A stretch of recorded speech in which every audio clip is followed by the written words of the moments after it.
Operation सिंदूर के दौरान दिख ही गया है वो तो, खैर। नहीं या उससे पहले ऑपरेशन भी? सिंदूर, नहीं नहीं, ऑपरेशन सिंदूर नहीं, उससे पहले जो वो बालाकोट में हम लोगों ने जो उसको घुस करके मारा था।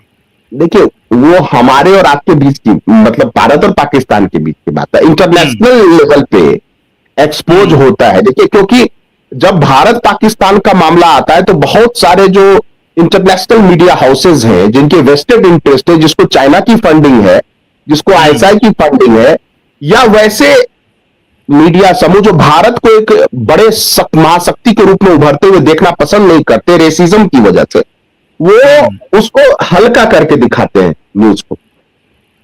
लेकिन जो वेनेजुएला में जो लगा हुआ था रडार, जिसको बर्बाद कर दिया अमेरिका ने, निकोलस मादुरो की के लिए एक शब्द नहीं बोला चाइना ने, मतलब रक्षा करने नहीं गया। उसका सारा जो आर्म सिस्टम था वो फेल हो गया, वहां डिफेंस सिस्टम। एक तो उससे इंटरनेशनली एक्सपोज हुआ, उससे मिट्टी पलीद हुई चाइना की। दूसरा, खमेनी की सुरक्षा के लिए भी जो रडार लगा हुआ, खास करके तेहरान की सुरक्षा के लिए भी, वो भी उसका जो JQ9 करके एक कोई सिस्टम है जिसको S-300 के इक्विवेलेंट माना जाता है, वो HQ9 वो भी फेल। तभी तो खमेनी मारा गया। तो चाइनीज जो इक्विपमेंट्स है ऑपरेशन सिंदूर में तो फेल हुआ ही, क्योंकि उसके जितने भी वो थे ऑपरेशन सिंदूर में, तो लॉकहीड मार्टिन का भी एयर डिफेंस सिस्टम फेल हो गया। जो नूर खान एयरबेस पर लॉकहीड मार्टिन का एयर डिफेंस सिस्टम था, यानी अमेरिकी एयर डिफेंस सिस्टम था, उसको भी ब्रह्मोस ने नहीं छोड़ा। तो ब्रह्मोस का खौफ पूरी दुनिया में भारत के विरोधियों में, ब्रह्मोस का नाम सुनते पसीने छूटने लगते हैं, क्योंकि वो 5 मैक 11 मैक तक की रफ्तार पकड़ लेता है। इतना तेज क्रूज, मतलब स्पीड में जाने वाला क्रूज मिसाइल अभी तक अमेरिका भी नहीं बना पाया। टॉमहॉक भी उस लेवल का नहीं है, टॉमहॉक जिसका बहुत नाम।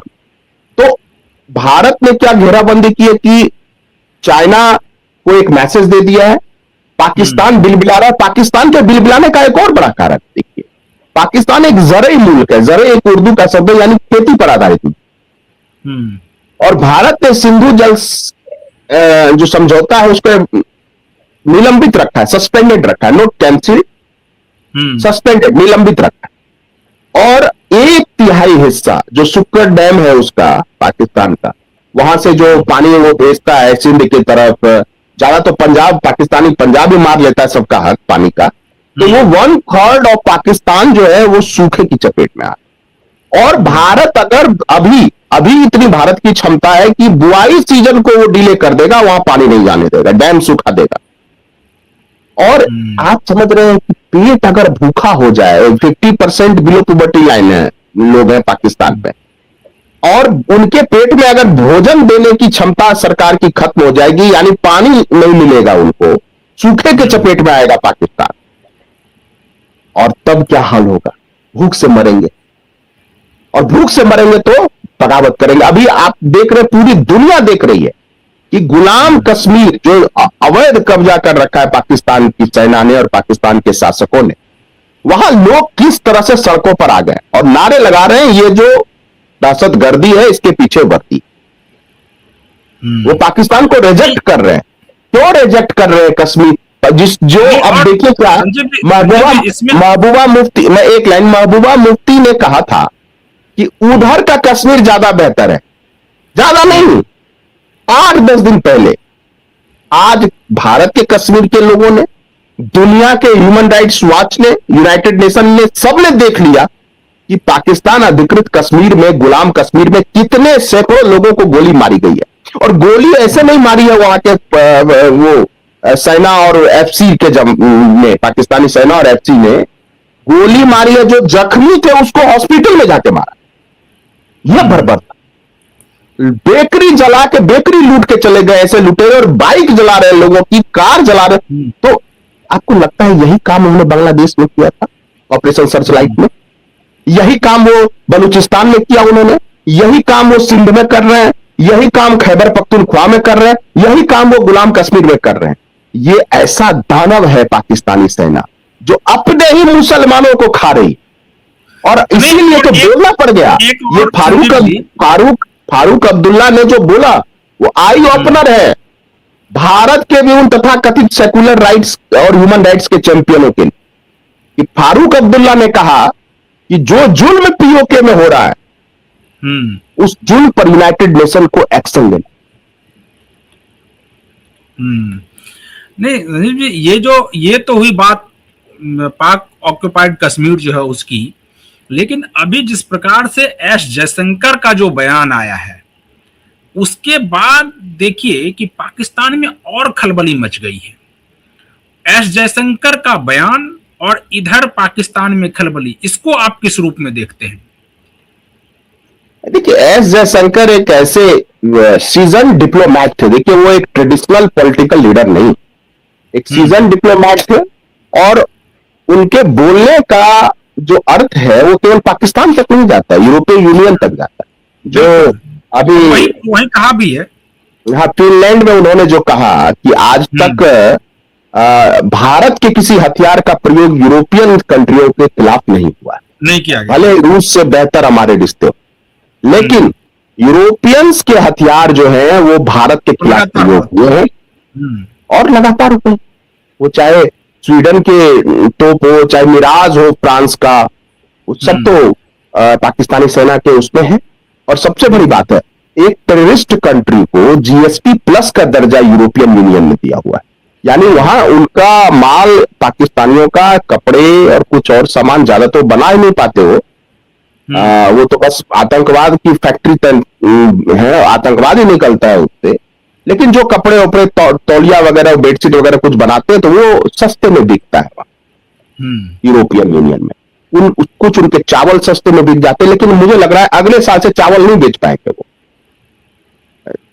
तो स्थिति, क्योंकि पानी जो रुक गया, नेहरू जी ने बहुत कृपा बरसाई थी पाकिस्तान पर, सिंधु जल समझौते में हक से ज्यादा दे दिया उसको, और राजनाथ सिंह जी ने बहुत अच्छा कहा कि हम वैसे देश को पानी क्यों देंगे जो हमारे देश के लोगों को, मासूम लोगों का खून लहू बहाता। बिल्कुल, खून और पानी एक साथ नहीं करते। इसलिए यह, और इस बार देखिए भारत सरकार की विदेश नीति देखिए, वैसे इससे पहले अगर थोड़ा सा समय हो तो मैं बताऊं कि देखिए, आसिम मुनीर को तैनात करने से, आर्मी चीफ बनाने से रोकने की सलाह दी थी जो इससे पहले बाजवा था, जो चीफ ऑफ आर्मी स्टाफ, हाँ नहीं, chief of army staff Pakistan था वो बाजवा।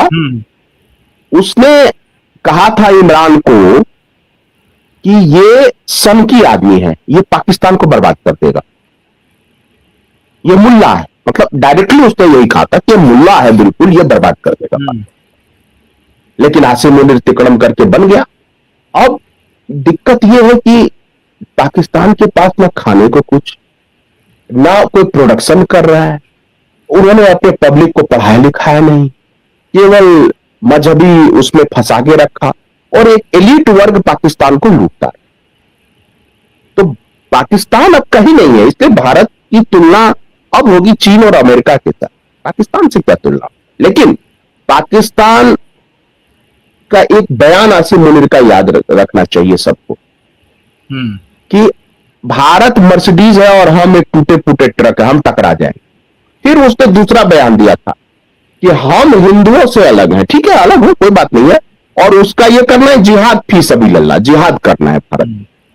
तो इसलिए भले भूखा नंगा पाकिस्तान हो, कंगाल पाकिस्तान, लेकिन भारत को अलर्ट रहना चाहिए युद्ध की। और हर तरह से युद्ध केवल अब मैदान में नहीं लड़े जाते, युद्ध अब पानी का युद्ध है कि हम अपना डिफेंस बजट बढ़ाएंगे, तुम भी बढ़ाओ अपना डिफेंस बजट, और बढ़ाओगे और कंगाली आएगी और कंगाल हो गए, और एक न एक दिन पाकिस्तान टूटेगा, कई हिस्सों में टूटेगा। एक और बात, भारत सरकार की विदेश नीति में जो कुछ मैं परिवर्तन देख रहा हूं, देखिए एक ट्रेडिशनल विदेश नीति होती थी कि आईएफएस अधिकारियों को भेज दिया जाता था और वो उस हिसाब से अपना एक डेकोरम बना के काम करते थे। अभी देखिए बांग्लादेश में जो नियुक्ति हुई है डॉक्टर दिनेश त्रिवेदी जी की, वो टीएमसी के पहले थे नेता, फिर रेल मंत्री भी बने और वो टीएमसी फिर छोड़ भी दिया, और वो बांग्ला स्पीकिंग एक डिप्लोमेट गए। सोचिए एक राजनेता और बांग्ला स्पीकिंग, और कल जब वो बांग्लादेश में उन्होंने पेट्रोपोल बॉर्डर से एंट्री की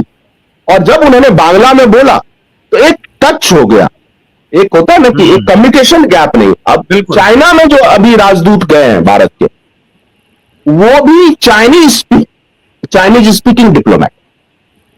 यानी अब जो नियुक्ति हो रही है विदेश सेवा में, वो ये देख कर हो रही, कम से कम उन देशों जो हमारे इर्द गिर्द है वहां ऐसे डिप्लोमेट हो जो वहां के लैंग्वेज कम से कम जान समझ रहे हूं। तो ये जो है, ये है मोदी डॉक्ट्रिन। ये है मोदी डॉक्ट्रिन कि हम मारेंगे, मारने का समय तय करेंगे, मारने का तरीका भारत तय करेगा और दुश्मनों को घसीटेगा।